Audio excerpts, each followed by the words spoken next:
Rasanya ini kan para pejabat, masa saya mau khotbah ini saudara. Lebih baik saya sharing saja, berbagi sesuatu yang penting buat saya. Dan saya juga percaya penting buat saudara. Dan kalau saya boleh memberi judul, maka judul saya hari ini, pengharapan adalah harta terutama hamba-hamba Tuhan di GBI.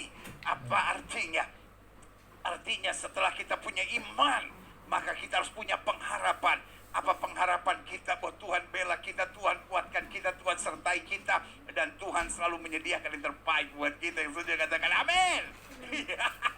Saudara, sebelum Tuhan, perayaan ini bukan tontonan saudara. Perayaan ini adalah bagian integral sukacita kita untuk bersama-sama merayakan HUT Jubileum Gereja Bethel Indonesia ke-50. Jadi saudara harus interaktif.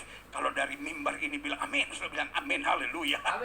Kita aliran karismatik saudara, kita aliran Pentakosta, ya kan, kita percaya betul bahwa Tuhan ada di tengah-tengah kita, haleluya. Jadi harus amin, harus haleluya, ya kan. Bagian kita punya bagian yang berapi-api, bagian semangat-semangat. Biar orang bilang ini gereja-gereja aliran Pentakosta, ini aliran karismatik. Memang kita bangga menjadi gereja aliran karismatik dan Pentakosta, karena kita percaya betul api Pentakosta, api kemuliaan Tuhan ada di tengah-tengah kita, haleluya. Jangan pernah malu kalau orang tanya apa aliran dari gereja Bethel Indonesia, bilang karismatik Pentekostal, ya kan? Karena kita percaya api Roh Kudus, saudara, haleluya. Meskipun banyak gereja menghina, apa itu aliran karismatik, apa itu cuma mikirin duit, cuma mikirin mujizat. Tapi saudara yang kasih dalam Tuhan, berkat kemuliaan kuasa Tuhan sungguh dahsyat dan luar biasa, haleluya. Roma 5 ayat 1 sampai 2 bilang begini, hasil pembenaran. Judul perikopnya, sebab itu kita umat Tuhan di GBI, pejabat-pejabat dari gereja Bethel Indonesia, kita yang dibenarkan karena iman.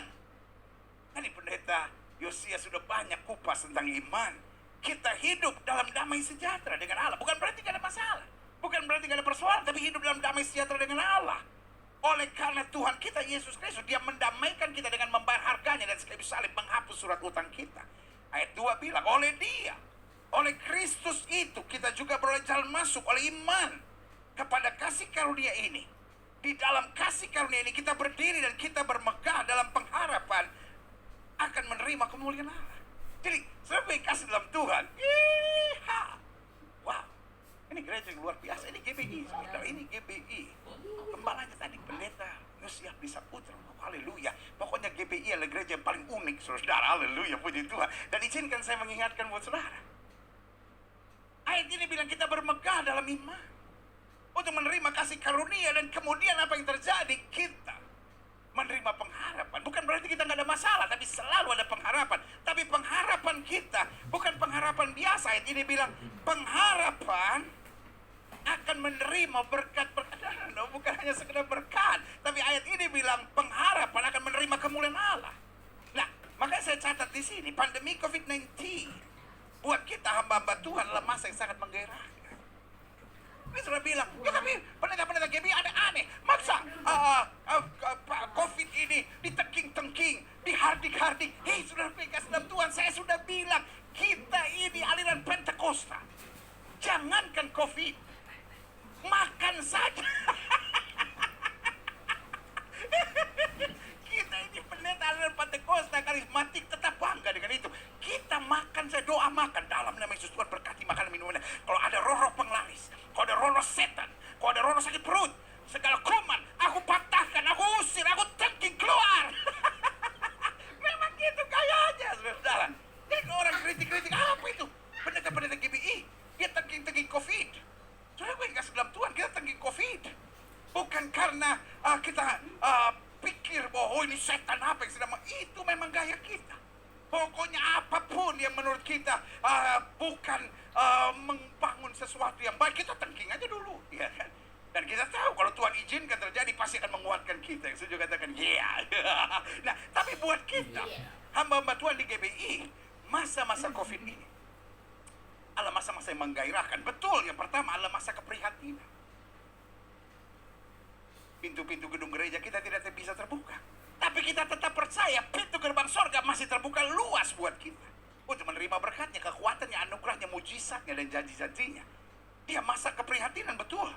Tapi yang kedua, dia juga masa pembuktian kasih dan mujizat Tuhan. Sampai hari ini Meskipun pintu-pintu gedung gereja kita tertutup, tetapi pemeliharaan buat hamba-hamba Tuhan GBI, buat jemaat-jemaat Tuhan di GBI, buat kegerakan penginjilan, buat kegerakan rohani, buat kegerakan pelayanan, tetap bergerak bagi kemuliaan Tuhan. Ini membuktikan kasih dan mujizat Tuhan. Gak ada alasan untuk kita bisa komplain. Bahkan di tengah pandemi ini kita melihat bahwa Tuhan telah memakai gereja kita untuk jadi berkat buat banyak orang. Kita melakukan pelayanan penginjilan, kita tetap membuka gereja, kita tetap melayani misi, kita tetap menggerakkan kegerakan-kegerakan yang baik, saudara-saudara. Iya kan? Dan ini membuktikan kasih dan mujizat Tuhan. Yang ketiga, buat kita, kenapa masa pandemi ini adalah masa yang sangat menggairahkan? Karena ini juga masa latihan iman dan kemampuan untuk menghidupi khotbah-khotbah kita. Iya, di saat-saat seperti ini, kita kan harus menghidupi khotbah-khotbah kita, ya kan? Kita kadang-kadang gampang aja kita harus berserah pada Tuhan. Kalau ada masa yang sukar, kita tetap harus setia. Sekarang pandai ini menerpa gereja-gereja sekalian. Pertanyaannya, bisa nggak saya bukan hanya menjadi pengkhotbah, tapi saya bisa hidup sesuai dengan khotbah saya? Itu yang saya bilang menggairahkan. Makanya hari ini buat saya, buat kita semua, buat para pengurus dari Sinode Gereja Betel Indonesia, buat setiap pendeta-pendeta, buat setiap pejabat-pejabat dari Gereja Betel Indonesia, adalah sangat menggairahkan HUT ke-50. Persis di tengah pandemi COVID seperti ini. Tapi saudara yang kasih dalam Tuhan, kita tetap melihat kasih dan mujizat Tuhan selanjutnya. Buat kita juga ini adalah masa latihan, di mana kita dimurnikan serta dipersatukan dalam kasih. Dan di saat-saat seperti ini, kalau motivasi kita nggak murni, goyang, saudara. Mengeluh, kita stres, saudara.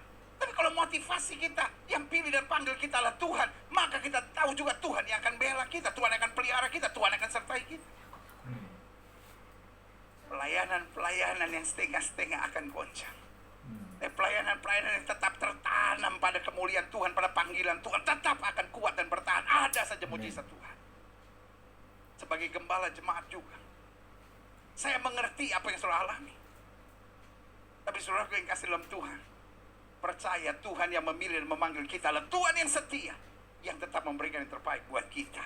Selanjutnya, saya pelajari masa pandemi COVID-19 adalah masa yang menggairahkan dalam pengharapan kita. Kenapa? Karena ini masa di mana kita dididik untuk hidup dalam iman dan pengharapan serta kasih. Bukan hanya kita istilahnya macan mimbar, ya kan? Para pejabat-pejabat GBI bukan hanya pandai berkhotbah, tapi dia juga pandai mempraktekkan iman, pengharapan, dan kasih. Di saat-saat seperti ini, tebarkanlah kasih. Maka saya percaya, mulai dari keluarga kita, pelayanan kita, lingkungan sekitar kita, bahkan wilayah dimanapun Tuhan tempatkan kita, akan menjadi ladang yang subur bagi penginjilan dan keselamatan jiwa-jiwa. Haleluya. Nah, saya pelajari kemudian, adapun pengharapan kita bukan sekedar satu keluar dari masalah. Banyak orang pikir, oh ya saya punya pengharapan bahwa saya keluar dari masalah. Saudara yang kasih dalam Tuhan, Paulus bilang, aku tahu kepada siapa aku percaya, aku yakin dia berkuasa. Pendeta-pendeta GBI, pejabat-pejabat GBI, bukanlah orang-orang cengeng yang hanya berkata, Tuhan kapan saya keluar dari masalah. Tetapi kita berdiri tegak dan berkata, Tuhan bersama dengan aku, Tuhan kuatkan aku, Tuhan bela aku, Tuhan beri kemenangan yang gila gemilang. Saya katakan, yeah. Haleluya. Yang kedua saya pelajari, pengharapan kita bukan sekedar memiliki hidup yang dijaga dan diberkati. Ingat waktu gereja mula-mula, doanya lah apa? Tuhan berikan kami keberanian. Ingat mereka sedang dikejar, mereka dibuang ke dalam penjara, tetapi doa para jemaat, bahkan bukan hanya para rasul. Rasul-rasulnya sudah ditangkap, tapi doa jemaat, Tuhan berikan kami keberanian. Ini bukan saatnya lagi kita berdoa, God please bless me, Tuhan berkati saya, berkati saya, berkati saya. Tapi ini waktunya kita berdoa, Tuhan pakai saya untuk memenangkan jiwa, untuk jadi alat dalam tangan Tuhan, untuk menyatakan kemuliaan Tuhan. Jadi jelas, pengharapan kita bukan sekedar keluar dari masalah, bukan sekedar memiliki hidup yang dijaga dan diberkati, bukan hanya sekedar menerima jawaban-jawaban doa. Dan kalau doa kita nggak dijawab, kita ngambek sama Tuhan, kita marah, kita kecewa sama Tuhan. Tapi kita berkata, Tuhan, biar bukan kehendakku yang jadi, melainkan kehendakmu yang terjadi. Kalau COVID masih tetap melanda, saya tetap akan berdiri tegak. Saya tetap akan melayani Tuhan. Saya tetap akan mentuntaskan amanat agung. Aku tetap akan menjadi saksi. Aku tetap akan melayani Tuhan. Sekali Yesus memilih dan memanggil aku, maka maka untuk selama-lamanya. Aku hidup bagi dia. Itulah pengharapan kita. Makanya kesimpulan saya, pengharapan kita bukan sekedar keluar dari masalah, bukan sekedar memiliki hidup yang dijaga dan diberkati, bukan sekedar menerima jawaban-jawaban doa, tapi pengharapan kita untuk menerima kemuliaan Allah. Pertanyaannya sekarang, apa artinya hidup dalam kemuliaan itu? Yang pertama saya pelajari, hidup dalam kemuliaan berarti memiliki orientasi dan paradigma kerajaan Allah, bukan hal-hal duniawi. Kita bangga Gereja Betel Indonesia ada di kota-kota besar dengan jumlah jemaat ribuan, bahkan puluhan ribu, dan kita bersyukur. Tapi yang membanggakan Gereja Betel Indonesia, kita bukan hanya ada di kota-kota besar, tapi kita juga ada di pedalaman-pedalaman, di kampung-kampung, di daerah pinggiran-pinggiran. Dan kita tidak bersaing satu sama lainnya. Kita bangga satu keluarga dalam terang anugerah kasih Tuhan. Makanya di Gereja Betel Indonesia jangan ada orang yang berkata, ya saya pendeta kecil di gereja kecil, yang kotanya kota kecil, rumah saya ada di kampung kecil. Saudaraku yang kasih dalam Tuhan, kita melayani Sang Raja. Setiap kali kita berkata, saya adalah hamba Tuhan yang kecil, saya pelayanan yang kecil, kita menghina Tuhan. Kau sudah berkata, pendeta kenapa menghina Tuhan? Karena engkau dipilih oleh Tuhan yang besar. Dengan bangga engkau berkata, terima kasih Tuhan, aku dipilih oleh Tuhan yang besar untuk melayani perkara-perkara dahsyat bagi kemuliaan Tuhan. Bukankah satu jiwa diselamatkan, seluruh isi sorga bertembik sorak? Masakan kita melayani 4 keluarga, 4 kakak, lalu dengan kecil hati kita bilang, ya saya gereja kecil, enak dong pendeta-pendeta yang di kota, yang gerejanya besar-besar. Hello. Ini ulang tahun gereja kita ke-50. Kita adalah gereja yang dewasa. Paradigma kita bukan seperti murid-murid yang berkata, guru, kapan kau mau memulihkan kerajaan bagi Israel? Kerajaan dunia yang dipikirkan. Tapi Yesus bilang apa? Kamu akan mengetahui masa dan waktu yang akan ditetapkan oleh Bapa sendiri menurut kuasanya. Tetapi kamu akan menerima kuasa Roh Kudus turun atas kamu. Kuasa nggak ada hubungannya dengan size. Gereja Betel Indonesia membanggakan karena kita percaya pada pelayanan yang berbeda-beda. Ada yang pelayanan pengajaran. Kita punya banyak sekolah-sekolah teologi di bawah Gereja Betel Indonesia. Ada yang memang panggilannya pengajaran, tapi ada yang panggilannya penginjilan. Ada yang panggilannya nubuatan. Ada yang panggilannya berbahasa roh. Gereja Betel Indonesia adalah gereja yang kaya. Kaya bukan dalam arti kata materi, tapi kaya dalam arti kata panggilan. And I'm proud of it. Kami bangga menjadi Gereja Betel Indonesia yang kaya akan panggilan. Ada yang panggilannya pujian, penyembahan. Hari-hari ini coba suruh buka YouTube. Pujian yang mantap. NDC. Wah, kita kasih tepuk tangan dulu yang meriah buat Tuhan. Itu GBI. Waktu Tuhan, waktu yang terbaik. Iya kan? Walaupun itu gereja orang, tapi GBI juga kan, berarti gereja kita tetap bangga bersama. Iya kan? Saya dapat kabar dari kawan saya gereja di Sulbar, ya kan? Dia melayani orang gila. Orang gila itu sekarang udah bisa bersaksi di mana-mana. Buat saya membanggakan. Orang bilang, "Weh, GBI gerejanya gede-gede semua." Belum semuanya. Banyak kita melayani kampung-kampung. Kita banyak melayani orang-orang susah. Dan saudaraku yang kasih dalam Tuhan, yang indahnya, kita saling membantu satu sama lainnya. Luar biasa. Buat saya GBI sungguh membanggakan. Karena itu pengharapan menerima kemuliaan Allah artinya, satu, memiliki orientasi dan paradigma kerajaan Allah, bukan hal dunia. Kerajaan kita bukan kerajaan dunia, kerajaan Allah.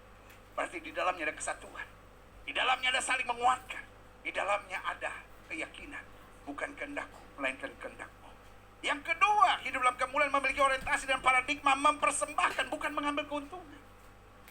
Setiap gembala-gembala, setiap pemimpin-pemimpin, setiap pejabat-pejabat GBI, mentalnya adalah mental mempersembahkan, bukan mengambil keuntungan.